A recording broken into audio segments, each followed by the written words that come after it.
In the Dunkirk movie, the Royal Air Force pilot Farrier engages in aerial battles to help prevent the Germans from assaulting the men stranded at the beach and sinking the boats in the water. Though the character Farrier is not directly based on any actual person, his experience most closely resembles that of Alan Christopher, a New Zealand Spitfire pilot.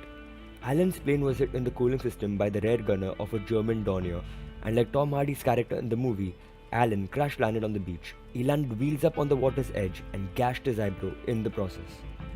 Like in the movie, the soldiers on the beach really did accuse the Royal Air Force for not doing enough to help them. But it wasn't because the British airmen weren't helping. It was largely because most of the dogfights unfolded far from the beaches. This led the stranded soldiers who were being strafed and bombed while awaiting rescue to believe that the RAF wasn't doing enough to help. Even in the movie, if you may remember, it prompts a soldier on the beach to exclaim, "Where's the bloody Air Force?"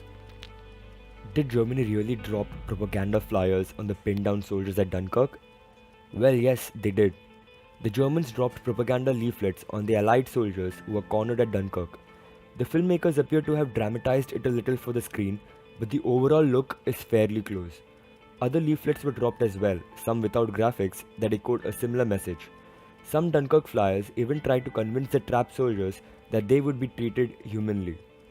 Do you believe the nonsense that Germans kill their prisoners? Come and see yourselves the contrary. Of course, in many cases, the Germans did execute their captives. As we see in the movie, the British Admiralty did give order that private boats were to assist in the evacuation of Dunkirk. On May 14, 1940, the BBC delivered a nationwide announcement from the British government, which said, "The Admiralty have made an order requesting all owners of self-propelled pleasure craft between 30 feet and 100 feet in length to send all particulars to the Admiralty within 14 days from today, if they have not already been offered or requisitioned." The boats, which included everything from small boats to large pleasure yachts, were often manned by the members of the Royal Navy.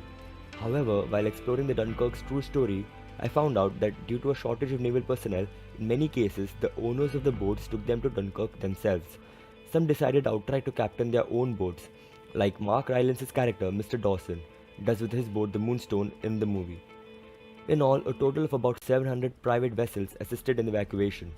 They became known as the Little Ships of Dunkirk and were largely used to ferry soldiers out to the bigger boats that could not get close to the beach.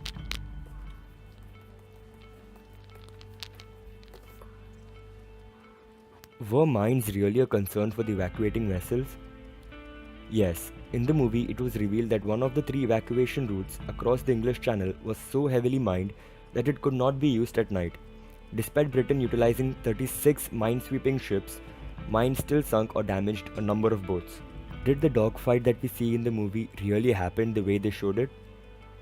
Yes, RAF pilots like the fictional character Farrier, played by Tom Hardy, flew Spitfire and Hurricane fighters and attacked approaching German fighter planes in an effort to protect the Allied soldiers on the beaches until they could be rescued. In the movie, we see some soldiers trying to swim across. Well, that actually happened. Some of the men really did strip off their gear and try to make a lengthy swim towards the boat, while others went as far as trying to swim the English Channel, which was ultimately committing suicide. However, most men accepted their own limitations and opted to stay on the beach and wait for the little ships. Are the main characters in the movie based on real people? Well, the answer to that is no.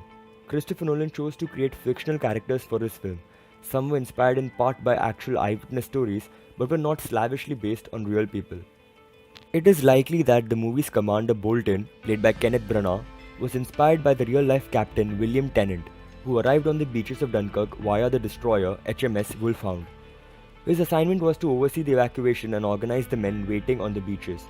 Like Commander Bolton in the film, Tennant stayed right up until the last ships departed on June 2, 1940. He was heralded for his efforts at Dunkirk and was nicknamed Dunkirk Joe by the sailors under him.